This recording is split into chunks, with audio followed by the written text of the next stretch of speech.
अस्सलाम वालेकुम वरहमतुल्लाहि वबरकातुहू। बिस्मिल्लाहिर्रहमानिर्रहीम। मैं तमाम मुज़फ़्फ़रनगर विधानसभा के अवाम से जनता का शुक्रिया अदा करता हूँ कि उन्होंने आज मजलिस इत्तेहादुल मुस्लिमीन की इस इलेक्शन वर्चुअल रैली को, इंतखाबी रैली को आप देख रहे हैं, अपना कीमती वक्त निकाल कर इसमें शिरकत भी कर रहे हैं। और मुझे बताया गया है कि अल्हम्दुलिल्लाह हज़ारों की तादाद में वर्चुअल रैली से लोग जुड़कर मुज़फ़्फ़रनगर विधानसभा की मजलिस की इस वर्चुअल रैली को मुज़फ़्फ़रनगर की आवाम और वहाँ की जनता देख रही है। आपका बेहद शुक्रिया। जैसा कि आपने अभी मजलिस के जिम्मेदारों से सुना कि मजलिस ने उत्तर प्रदेश के 2022 के विधानसभा के चुनाव में हमने जनाब बाबू सिंह कुशवाहा साहब की जन अधिकार पार्टी, वामन मिश्रान साहब की बहुजन मुक्ति पार्टी, जिसमें और भी 4 सियासी पार्टियां हैं, उनसे हमने अलायंस किया और एक भागीदारी परिवर्तन मोर्चा बनाया, जिसमें हम सब ने मिलकर यह तय किया कि अगर उत्तर प्रदेश की जनता और आवाम इस भागीदारी परिवर्तन मोर्चा को अपने दुआओं से, आशीर्वाद से, वोटों से कामयाब करती है और सत्ता देती है, तो इसका पहला मुख्यमंत्री बाबू सिंह कुशवाहा साहब 2.5 साल के लिए होंगे। और बाबू सिंह कुशवाहा साहब उत्तर प्रदेश की सियासत के लिए कोई नया नाम नहीं है। बरसों से वो सामाजिक न्याय की लड़ाई लड़ रहे हैं, अपनी पार्टी जन अधिकार पार्टी बनाई है और 2.5 साल के लिए दलित समाज से के किसी शख्स को उत्तर प्रदेश का मुख्यमंत्री बनाया जाएगा। और 5 साल में 3 डिप्टी चीफ मिनिस्टर होंगे, जिसमें एक मुसलमान भी होंगे और दूसरे अल्पसंख्यक समाज और ओबीसी के तबके के भी लोग, उनको डिप्टी सीएम बनाया जाएगा। आप जानते हैं कि मजलिस शुरू से उत्तर प्रदेश में हिस्सेदारी की लड़ाई, हिस्सेदारी और अपने हिस्से का मुतालबा और डिमांड कर रही है। इसीलिए मैं ये समझता हूं कि ये जो भागीदारी परिवर्तन मोर्चा बनाया गया है, इससे उत्तर प्रदेश के न सिर्फ ओबीसी समाज को, पिछड़े समाज को, दलित समाज को, बल्कि अल्पसंख्यक समाज जिसमें हमारी बड़ी तादाद में मुसलमान भाई और बहन हैं, इन सबको इससे सबसे बेहतरीन फायदा और कामयाबी हासिल होगी। इससे हिस्सा अगर हमको लेना है, याद रखिए, जब तक आप अपनी आजाद और इंडिपेंडेंट पॉलिटिकल सियासी लीडरशिप को नहीं बनाएंगे, आपको हिस्सा नहीं मिलेगा। आज आप देख रहे हैं, चाहे समाजवादी पार्टी हो, बीएसपी हो या दीगर वो कांग्रेस पार्टी हो, इनमें आपका क्या मुकाम है, आपकी क्या इज्जत है? ना आपका कोई मुकाम है, ना आपकी कोई इज्जत है, ना आपकी कोई सियासी पहचान है। याद रखिए मेरे अजीज दोस्तों और बुजुर्गों, भारत का सबसे बड़ा प्रदेश उत्तर प्रदेश है। अगर इसमें आपको अपना मुकाम पैदा करना है, अगर आपको अपना हिस्सा लेना है, अगर आपको नाइंसाफियों का खात्मा करना है, तो मेरी आपसे एक ही दरबंदाना अपील है कि मुत्तहदा तौर पर अपने वोट का इस्तेमाल मुजफ्फरनगर से मजलिस के उम्मीदवार मोहम्मद इंतसार अंसारी साहब के हक में करिए। आपकी वोट की आज अहमियत नहीं रही, मेरी इस बात को यकीन कर लीजिए।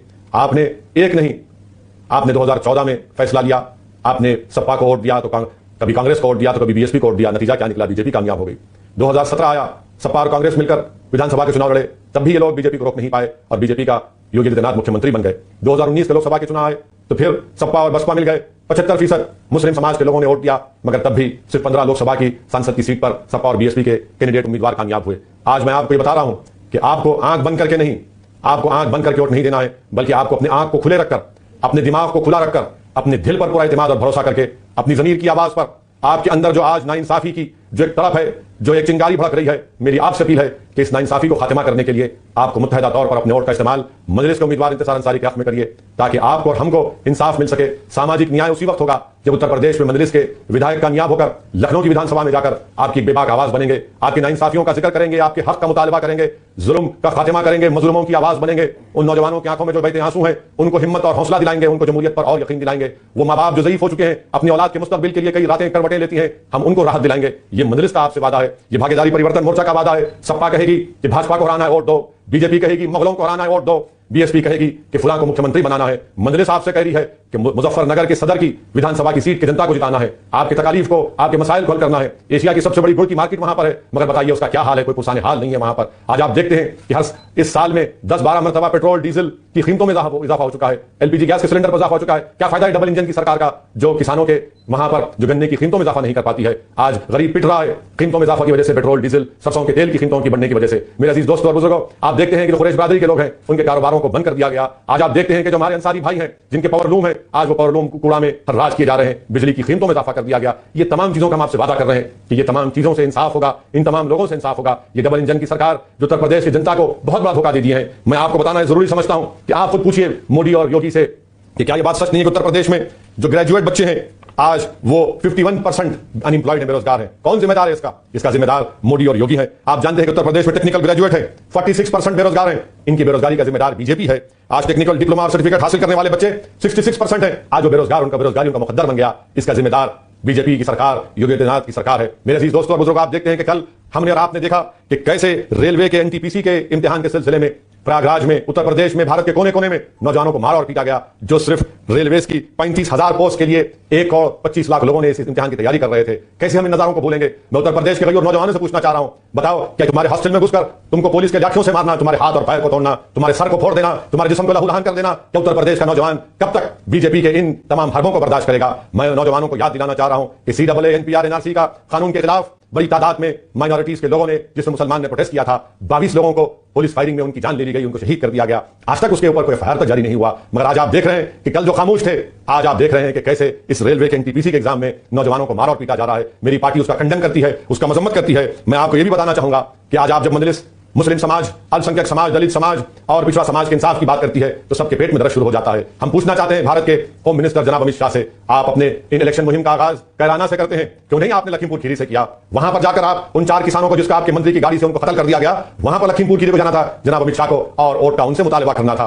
क्यों नहीं अमित शाह हाथरस गए? जिस वो दलित बच्ची को, जिसकी इज्जत को लूटा गया, जिसका कत्ल कर दिया गया और उसके अंतिम संस्कार में उसके खानदान के अफराद को भी शिरकत करने नहीं दिया गया, वहां पर जाना चाहिए था अमित शाह को। अमित शाह को जाना चाहिए था उन पीड़ित परिवारों के पास जो कोविड की दूसरी वेव में 2021 में और जून में जिनकी लाशें गंगा पर तीर रही थी। मगर सिर्फ भाजपा कहती है कि हमको वोट दो, मुगलों को हराना है। सपा कहती है कि हमको वोट दो, बीजेपी को हराना है। मेरी आपसे अपील है मुजफ्फरनगर सदर की जनता से कि आप मजलिस का साथ दीजिए। पूछिए इन तमाम जो अपने आप को सेकुलर कहते हैं समाजवादी को आपने कितने बार सत्ता में लाए? आपने कितने बार मुलायम सिंह यादव साहब को, अखिलेश यादव को मुख्यमंत्री बनाया? आपने बीएसपी को सत्ता दी। क्या यह बात सच नहीं है कि आज उत्तर प्रदेश में सिर्फ 1.70% मुस्लिम माइनॉरिटी के पास उत्तर प्रदेश में 2 एकड़ जमीन है? क्या यह बात सच नहीं है कि पर कैपिटा एक्सपेंडिचर जो महाना खर्चा होता है एक मुस्लिम घर में वो सिर्फ 752 रुपीज है और पूरे भारत में एक घर में जो खर्चा होता है गरीबों का 988 रुपए है? कौन जिम्मेदार है इसका? इसका जिम्मेदार मजलिस है। आज सबसे ज्यादा गरीब अगर उत्तर प्रदेश में पॉवर्टी रेशियो है तो सबसे ज्यादा सोशल ग्रुप में पॉवर्टी रेशियो अगर है तो मुस्लिम समाज का है। बेरोजगारी मुसलमानों में 5.92% उत्तर प्रदेश में, एससी समाज में 4.09, ओबीसी में 3.46। कौन जिम्मेदार है इसका? आपने बीएसपी को वोट दिया, आपने कांग्रेस को वोट दिया, आपने समाजवादी को वोट दिया, अखिलेश को मुख्यमंत्री बनाया। सबका साथ, सबका विकास, सबका विश्वास की बात करने वाली बीजेपी बताइए इसका क्या है?